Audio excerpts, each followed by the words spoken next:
Good afternoon. I'm Jackie Atchison, Executive Director of the Arts Council for Monterey County, and I want to welcome you to our monthly online Artist Spotlight. So, for more than 10 years, the Arts Council has been promoting poetry in our community by leading a Poetry Out Loud competition for high school students. And while watching these students perform and recite their poems, I started wondering why Monterey County doesn't have a poet laureate.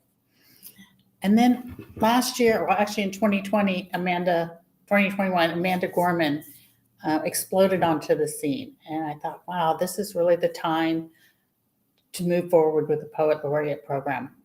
I reached out to Monterey County Supervisor Chris Lopez and asked for his support, and he wholeheartedly supported this, and he brought it to the entire board for approval.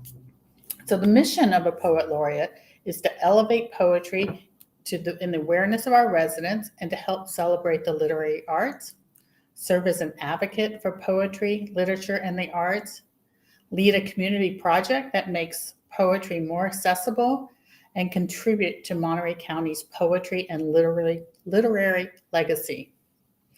Last fall, we launched our first call for nominations and received some stellar applications, which were reviewed by outside evaluators with appreciation for poetry, including Arnold Chavez, James Golden, Ben Heinrich, Ernesto Lazola, and Tamara Hovhannissian. And yesterday, the Monterey County Board of Supervisors approved our inaugural Poet Laureate, Daniel B. Summerhill. Welcome, Daniel. Thank you. Just a little bio on Daniel. Daniel's a poet, a performance artist, and a scholar, originally from Oakland, California, who moved to Monterey County in 2019. And his work has been published in Columbia Journal, Obsidian, Rust and Moth, and others. His collection, Divine, Divine, Divine, was a semifinalist for the Wheeler Poetry Prize and for the Saturnelli Poetry Prize. And his sophomore collection of poems, Mausoleum of Flowers, will be published in April 2022 by Cavan Carey Press. Along with his written works, Daniel's also performed in over 30 states, the United Kingdom, and was also invited by the United States Embassy to guest lecture and perform in South Africa as part of the 2018 Poetry Africa Festival. He believes poetry belongs with the people and should be rooted in the truth. He is an assistant professor of poetry, social action, and composition studies at California State University, Monterey Bay. So first, Daniel, of course, I want to congratulate you as the inaugural Poet Laureate of Monterey County and receiving this resolution from the Monterey County Board of Supervisors yesterday. How did you feel about that?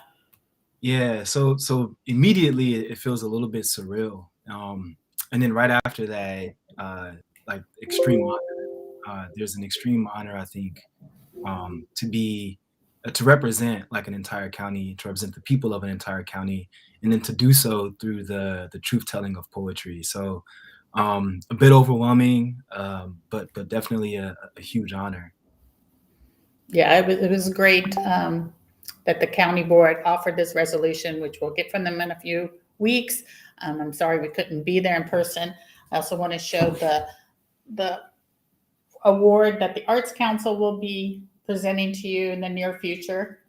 We're just so excited and proud to have you as our inaugural Poet Laureate. Yeah, thank you. Yeah. So tell us a little bit about your work at CSUMB and your plans for poetry or actually what you've done with poetry in the community up to this point. Sure. So like you mentioned, I got here in 2019, in August of 19. And it was just maybe 6 or 7 months before COVID hit. And so I had, a very small window of time to really like get familiar with, my new community, my new home, learning food places, barber shops, grocery stores, very small window, and so things sped up really fast. And then of course in the next spring, COVID came, and so my time here has been a little bit interesting in the fact that I've had to navigate, trying to be in the community and expose poetry through outlets such as the nonprofit Palenque Arts, and other avenues in this grant project that I'm working with. But it's been a really kind of interesting and sticky thing to kind of navigate, right? So I came to CSUMB in August of 19, and I chose it for a couple of reasons. One, as you mentioned, I'm from the Bay Area originally, and CSUMB is, of course, just a couple hours south of my other home. And so when I was applying for, positions as professor, I applied to Seattle University. I applied to Cal Arts down in Southern California, but none of those two programs had the social action component embedded into the creative writing program. And so just to do a quick plug, the idea of CSUMB's creative writing concentration having the embedded social action component is actually the only one in the nation. And that's the work of the founding faculty of CSUMB, in particular poets Diana Garcia, Francis Payne Adler, and writer Deb Busman. The former two are retired from CSUMB, but Deb Busman is still there and still doing good work. And so they were adamant about the social action component being a part of the creative writing program, and so that it could actually do some work and have some teeth in the community. So with that, I planned it. I leveraged my role at CSUMB to start this grant project, which is called Project 21. And it calls on folks from the community as well as students, high school students, to do some research about the Black history in the area, and then to kind of write creative writing pieces that speak to those things that they found. So back in the spring of, I guess, 21, so last spring, I did a workshop with Seaside High School students, a handful of Seaside High School students. So we met once a week. We did some light research, and this was virtual at the time. And we did the research into some of the key figures around the area, some of the key events, right? Who has contributed to the history and to the culture around here. And then from there, they were to write creative writing pieces. The issue was COVID was still evolving, and so our modality switched. Seaside High School's modality switched, and so we didn't end up having the opportunity to do the creative writing portion of the program. However, I did send out a call to the community in which I received a number of submissions to be included in the anthology for Project 21. So that is an anthology that will hopefully be out February or March through Booker Press, which is an imprint of Old Capitol Books. Yeah, cool. Very happy to have the support of Old Capitol Books, of course, a longtime literary staple. And so that'll be published, and it'll be available for folks to kind of check out, for folks to be able to see about history, for folks to learn more about the Black history in the area, and to kind of look to as like this literary kind of pillar of the area as well.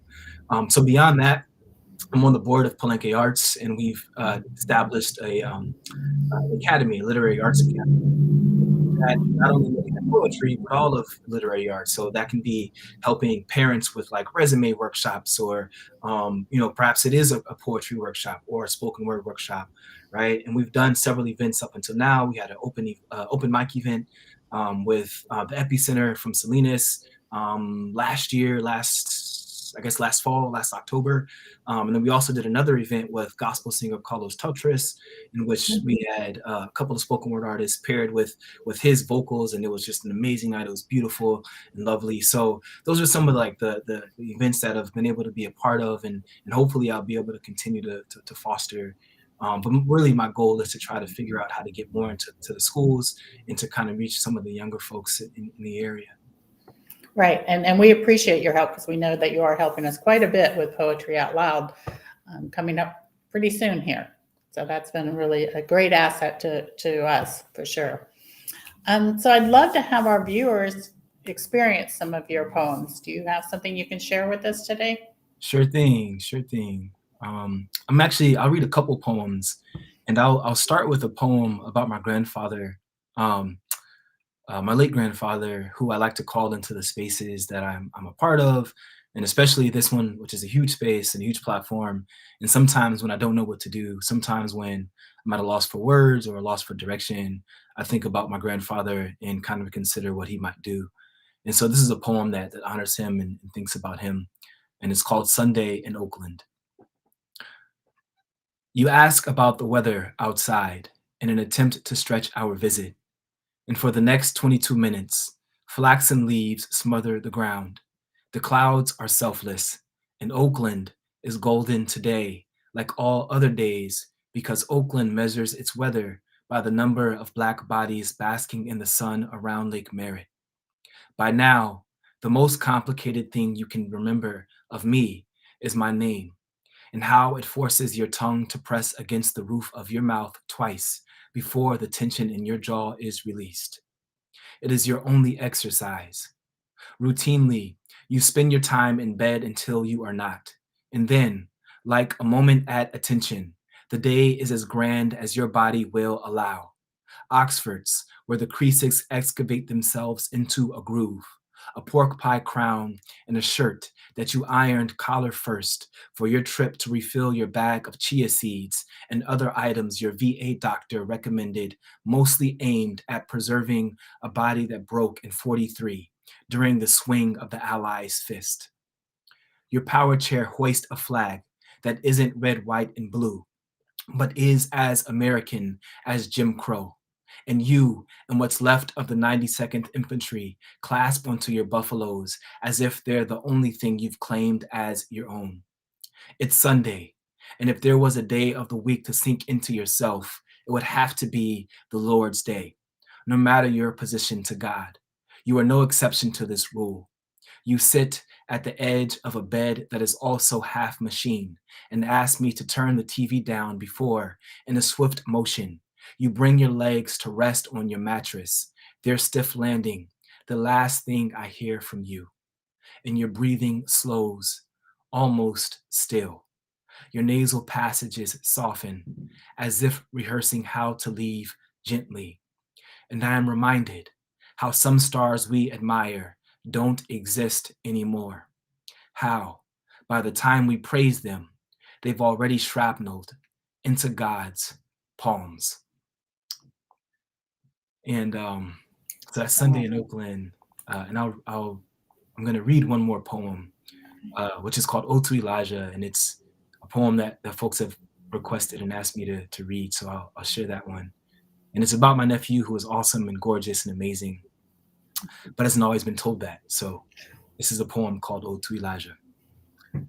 Uncle, do you want to fight? Uncle, come on, let's fight. A question my nephew has asked me since he could talk. It must be Kane, Triple H, or The Undertaker influencing him to want to brawl sporadically. I never stopped to think that maybe Elijah had more pent up emotion than a child should. Maybe he mixed up fireball, quarrel, and reprisal. Maybe Elijah is angry at the universe for its ignorance about him. On January 21st, 1999, circa 9:45 p.m., he was born. A 7-pound, 2-ounce miracle, Elijah has been diagnosed with autism for as long as I can remember. Elijah, you're one of a kind. God handpicked you to be different, carefully crafted each of your neurons to function like fluttering wings of butterflies, symphonic hymns that float, too brilliantly to be captured. Elijah, never let them tell you you're sick or crippled or flawed. Your brain is just too complex for them to comprehend. Never let them shackle your thoughts like precious stars imprisoned there. This world has progressed on the spines of people as beautiful as you. A spectrum of autistic genius, Einstein, Jackson, Mozart, Bob Dylan, Warhol, Elijah. They've mistaken artistic for autistic, misdiagnosed the heaven in your heartbeat. When did poetry cease to be an accepted language? When did my nephew's words become too shiftless, too falsetto to be understood? Mass education marked by marginalization is manipulation. This is for every person that's ever been called retard, special, slow, crippled, crazy, derpy, dumb freaks, or feeble-minded, for those naturally rebel firework-framed torsos that have been classified as diseased. Our lust for conformity has left our creativity behind. But nephew, you are new. Your brain has yet to be mapped. You are masterful. You are powerful. You are exuberant. Don't let anyone tell you otherwise.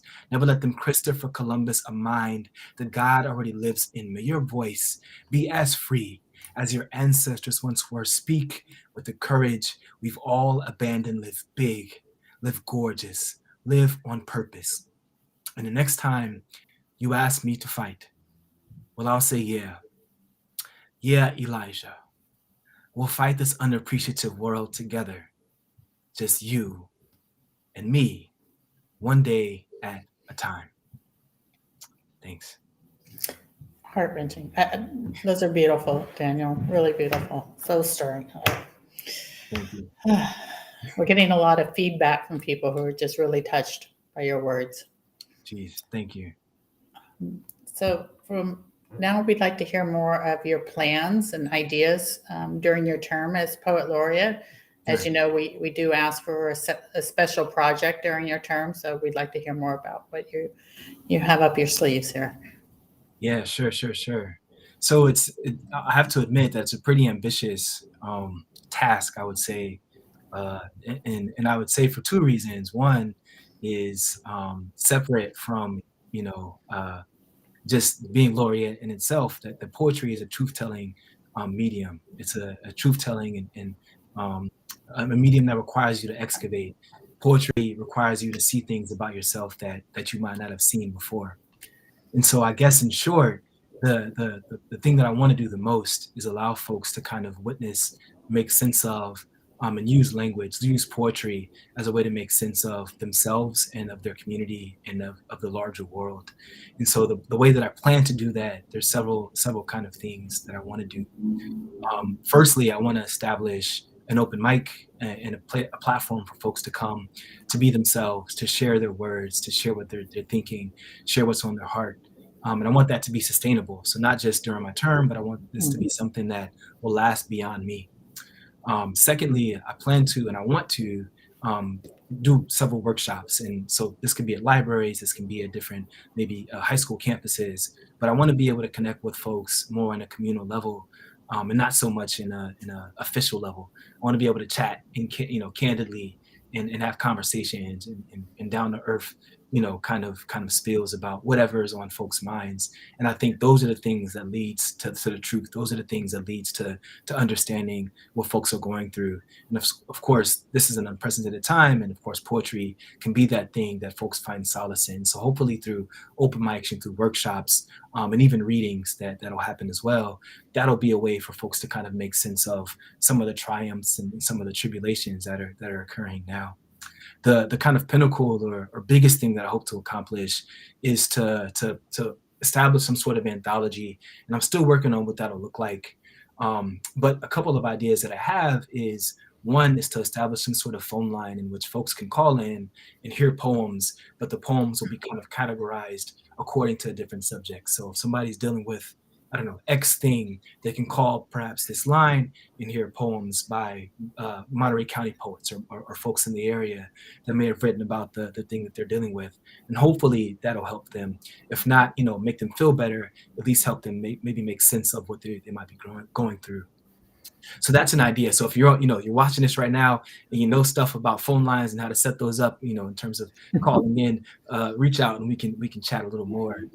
The other idea I have for the anthology is to have it both be a print anthology, but also something that can be accessed online and or orally.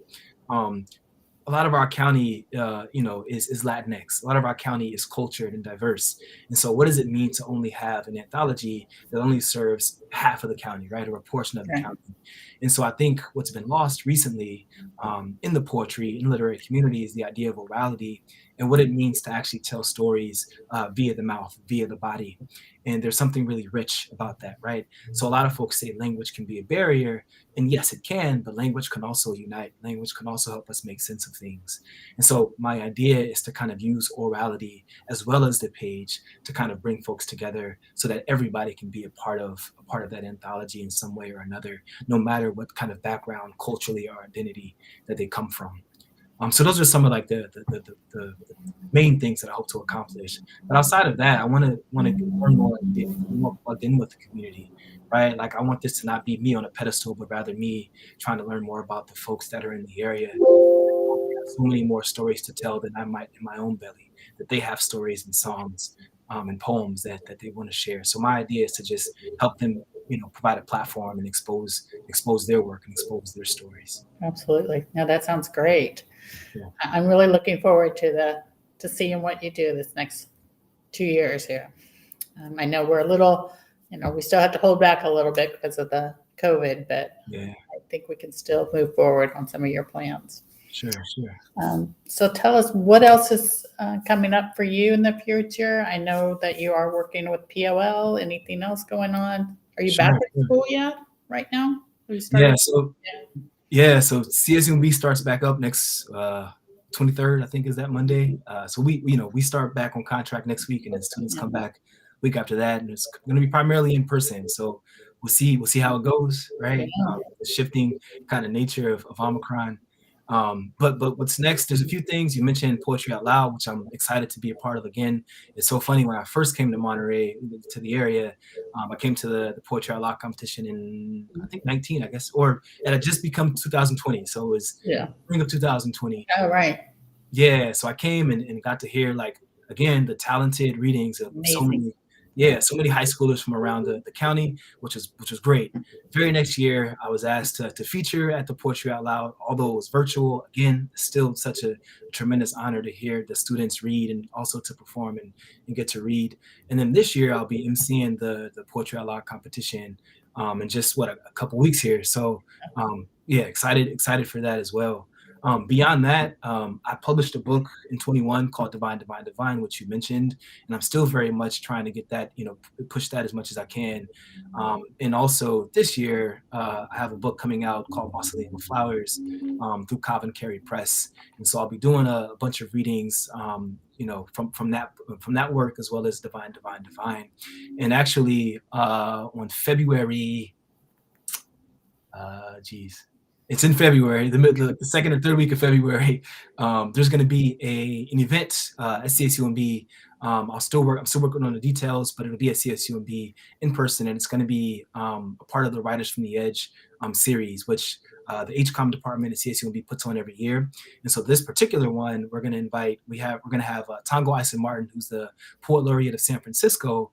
He's going to come down, and he and I he's going to read, and then he and I are going to be in conversation about poetry, about, community, about our work as laureates. So that should be cool too, and that'll be opened by a few CSUMB students as well. So yeah, there's much going on, and if I didn't mention something that I forgot, you can always check out my website, and there's plenty of things there that you might be able to find out more about. Well, let us know where can we find your books, and where can we find more about you? Sure. So the easiest thing to do is my website. It's a one-stop shop, so it has links to where to get the books. It has links to my social media, and that's just my name. So it's www.danielsummerhill.com.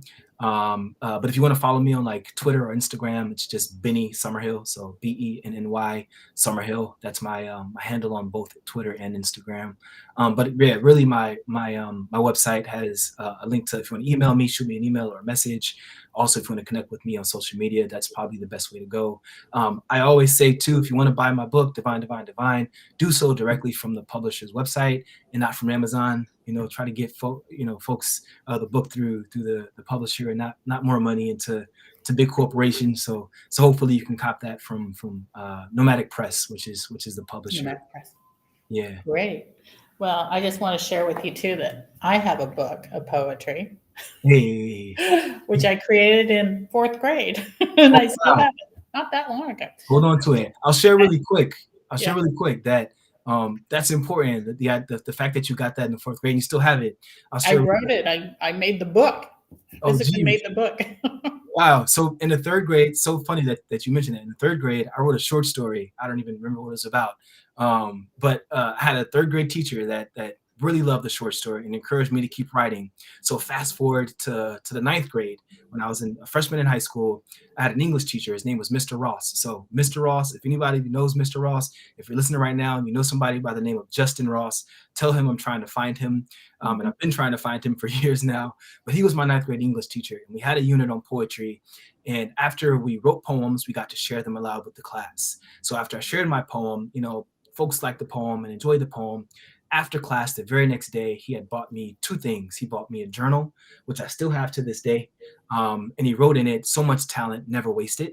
And then he bought me my very first novel, which is called The White Boy Shuffle by Paul Beatty, who's an amazing author. That's very small gesture is probably half of the reason why I'm a poet today. Yeah. Him saying, "Hey, keep writing. Here's a journal for you to write in." That, along with him believing in me and that I could read, which was the very first novel I ever read from front to back. So I guess I share that to say there's no small thing in poetry. Poetry is the art of small things. So you sharing that you completed that that book is great, and that it just kind of ties into my story and brings everything Yeah. full circle. It really helps to have teachers who introduce you to poetry. Sure. We've been advocating for more poetry in the schools. This year, with our Poetry Out Loud, we're seeing twice the number of schools participating than we've ever seen. Yeah. So I'm hoping with the exposure of the Poet Laureate program and all your efforts that we'll see even more in the future. Yeah. So I really want to thank you for this conversation. It was great hearing from you, and we're so excited about this program. And I want to let everybody else know that we will have another Artist Spotlight. It is a monthly event on February 9th, and we will be talking to the Monterey Symphony and what they're going to be up to in their spring programming. And please comment and share this event, and we look forward to talking to you in the future. If you have any questions or want to reach us, our website is arts4MC.org. And thank you all again for participating. We'll see you soon. Thanks.